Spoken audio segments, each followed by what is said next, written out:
Bonjour, est-ce que je peux vous poser deux questions? Qu'est-ce que ça vous inspire, la communauté d'agglomération de Paris-Saclay? Alors, inspiration, c'est un grand mot.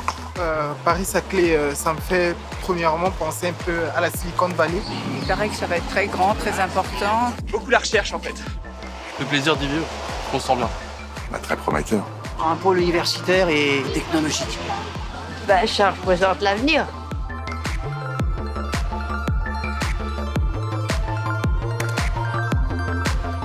C'est un projet très ambitieux de rassembler toutes les grandes écoles à Paris-Saclay justement et de former une université qui puisse concurrencer les grosses universités internationales. Il y a des très gros chercheurs, il y a les prix Nobel qui viennent du CNRS. Il y a... Le développement d'intelligence. Histoire d'effacer les inégalités qu'il pouvait y avoir entre plusieurs villes, sur le plan économique, social, éventuellement même environnemental. Là, nous sommes, toute cette partie-là, c'est la rocade des Bel Air. Plus leur dire qu'est-ce que ça va se passer là-bas, qu'est-ce que c'est là-bas. Parce que les gens, ils attendent le nom, mais qu'est-ce qu'il y a après, par derrière, ils ne savent pas. Maintenant, on ne voit plus d'HLM jusqu'au 15e étage. On voit des immeubles jusqu'à 3-4 étages, c'est bien.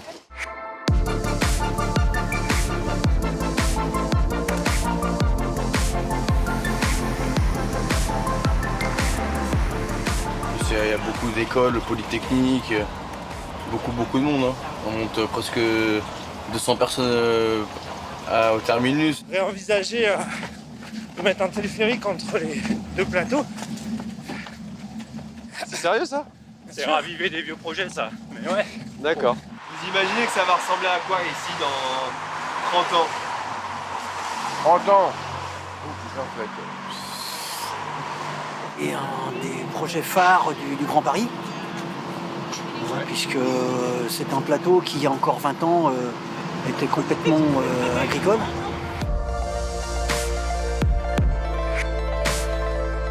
J'ai entendu parler du triangle vert, donc je pense que ça va être un lieu de vie agréable avec des parcs et des espaces pour l'agriculture périurbaine. J'ai tout planqué, professionnel, pour travailler la terre, tout ce qui est bio, voilà. Toutes les questions d'aménagement du territoire, d'écologie, on le voit ici avec le bassin de retenue.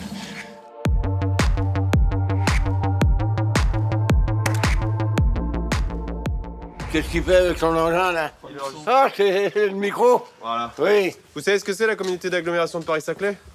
C'est le rassemblement de plusieurs communes, certainement. Ça doit être ça, non? C'est à peu près ça, ouais. Ça vous inspire quoi? Moi, je suis là, ça m'apporte rien, moi.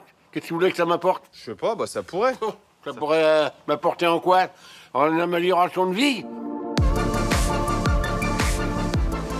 moi j'y vais à la piscine aussi le matin, avant les ouvertures de bureaux, et je constate qu'il y a beaucoup d'étrangers.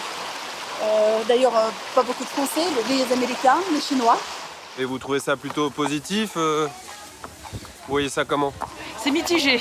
Ce qui est bien, c'est qu'effectivement ça a ramené de l'emploi ici. Par contre, je trouve qu'il y a eu trop de construction là-haut.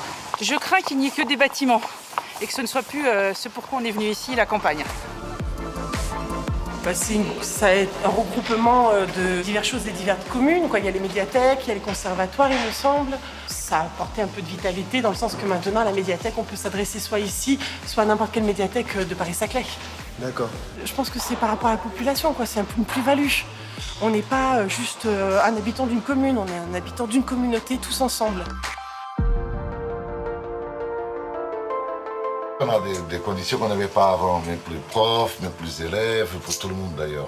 Avant, on avait une petite salle, 4 mètres carrés. L'espace de coworking mis en place à Massy, au 30, qui nous permet, moi qui suis jeune entrepreneur, ça me permet de pouvoir travailler dans un cadre professionnel agréable. Moi je pense que le territoire est vraiment amené à devenir un gros pôle de dynamisme pour les entreprises, qu'elles soient petites ou grandes. Au niveau du bassin d'emploi, c'est très intéressant. On se sent pas isolé dans la banlieue comme on pourrait imaginer. Voilà. Ça fait à peu près 2 ans que je travaille ici et j'ai vu le changement. Et c'est vraiment sympa de voir cette place, même quand on travaille sur les bureaux, venir manger ici en terrasse quand il y a du soleil, c'est vraiment sympa. Et si vous vous projetez dans 50 ans? Dans 50 ans? Ouais. Oh, ça va ressembler à une ville béton. À une ville béton? J'ai la vulgaire impression. J'aimerais bien qu'il y ait toujours une âme de grand champ quelque part.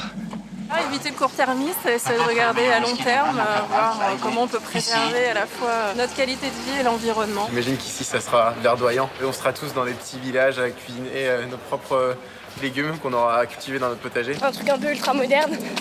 Vous aviez des vœux à formuler pour 2019? Qu'ils prennent bien conscience des transports qu'il va falloir quand même pour amener tous ces gens ici. Le transport, quand tu es en retard, t'es en retard, quoi. Le 118 est saturé, le RB est saturé. Des embouteillages. Des quoi, des vœux? Des vœux? Les loyers. Les loyers. Parce que j'ai les trouve chers. Ça serait bien que ça soit quelque chose de positif et que chacun se retrouve dans le projet quand même. Non mais bon, je leur souhaite plein de bonnes choses à la communauté, qu'elle progresse, quoi, puis qu'elle écoute les citoyens aussi, ça c'est un vœu fort.